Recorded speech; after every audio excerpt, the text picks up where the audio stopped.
আন্তঃগাঁথনিৰ অভাৱ ডবকা উচ্চ মাধ্যমিক বিদ্যালয়ৰ 2 বছৰৰ শিক্ষক অবিহনে চলিছে বিদ্যালয়ৰ বিজ্ঞান শাখা শিক্ষকৰ বদলি অৱসৰৰ বাবে শিক্ষক শূন্য বিজ্ঞান শাখা আৰু ইউটিউব চাই শিক্ষা গ্ৰহণ কৰাৰ বিস্ফোৰক অভিযোগ আৰু বাধ্যত পৰি শিক্ষাৰ্থীসকলে ইউটিউব চাই শিক্ষা গ্ৰহণ কৰিব লগা হৈছে সমগ্ৰ পৰীক্ষাৰ বহি মূল্যায়ন কৰাৰ ক্ষেত্ৰতো বিপাঙত পৰিছে বিদ্যালয় কৰ্তৃপক্ষ কলা শাখাটো কেইবাটাও বিষয়ত নাই শিক্ষক শিক্ষা বিভাগৰ এনে কৰ্মকাণ্ডত হতাশ হৈছে শিক্ষাৰ্থী আৰু শিক্ষকসকল শীঘ্ৰে বিদ্যালয়ত শিক্ষক নিযুক্তি দিবলৈ দাবী জনাইছে শিক্ষাৰ্থীৰ লগতে অভিভাৱকসকলে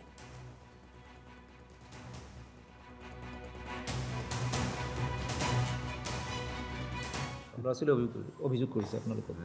এইটো আমাৰো অভিযোগ আমিও অভিযোগ কৰিছোঁ কাৰণ ভুক্তভোগী ল'ৰা-ছোৱালী হ'লে আমিও ভুক্তভোগী আৰু আমি এই বিষয় লৈ যথেষ্ট চিন্তিত আছোঁ যোৱা কেইবা বছৰ ধৰি লাহে লাহে শিক্ষক কমি গৈ পেলাই এতিয়া শূন্যত গৈ উপস্থিত হৈছে আমাৰ গতিকে অচলাৱস্থাৰ সৃষ্টি হৈছে সেইটো অচলাৱস্থাৰ সৃষ্টি হৈছে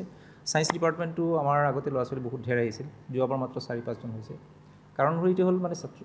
টিচাৰ নাই গতিকে টিচাৰ নোহোৱাৰ কাৰণে ল'ৰা-ছোৱালীও নাহে গতিকে আমি এইটো আশু সমাধান বিচাৰিছোঁ আশা কৰোঁ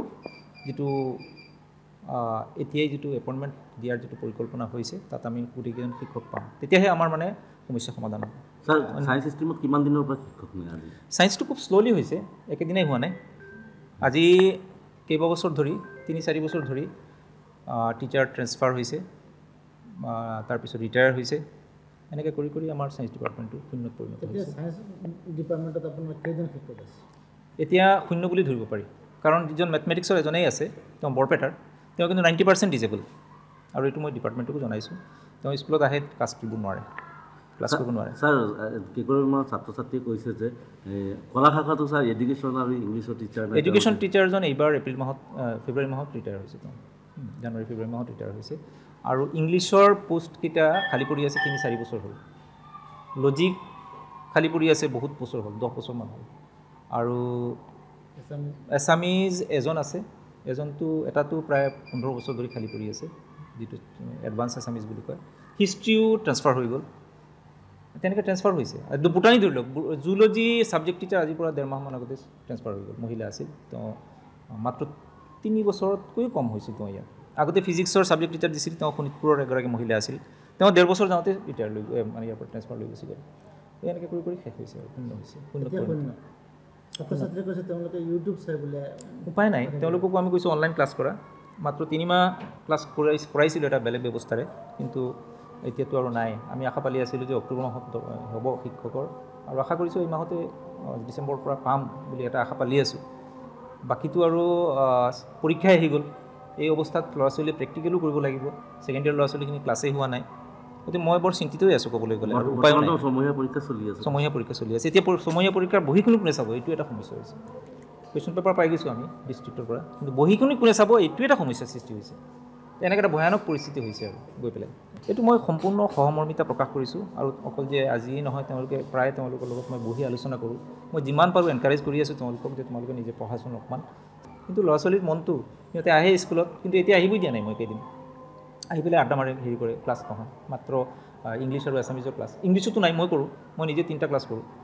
ৰেগুলাৰলি মই higher secondary first year second year class কৰি আছোঁ এই কেইবছৰ ধৰি ছায়েন্সৰ এই ইংলিছৰ ছাবজেক্ট টিচাৰ নাই কোনো পিজিটি আমাৰ প্ৰায়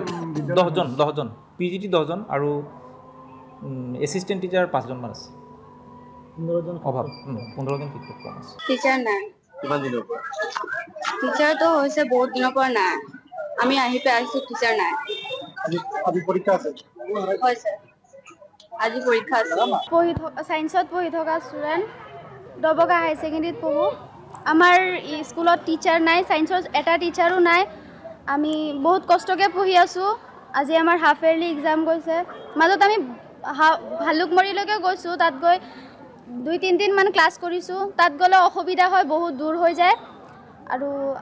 আমাক টিচাৰ লাগে এটা টিচাৰো নাই আমি বহুত কষ্টকৈ পঢ়িব লগা হৈছে ঘৰতো পঢ়িব লাগে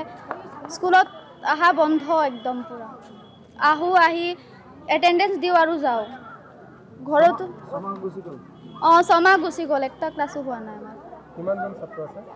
আমি 11ত 10জন আছে আৰু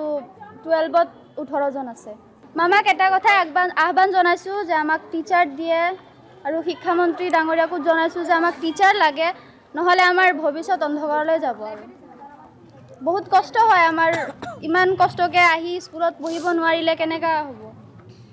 টিচাৰ নোহোৱাকৈ অধ্যয়ন কেনে চলিছে? ঘৰতে অলপ অলপ পঢ়িছোঁ, ঘৰতো পঢ়িব লাগিব, ছায়েন্সত লৈছোঁ। নিজে পঢ়িব লাগিব। নিজে নিজে পঢ়িব লগা হৈছে। মানে টিচাৰ নোহোৱাকৈ যি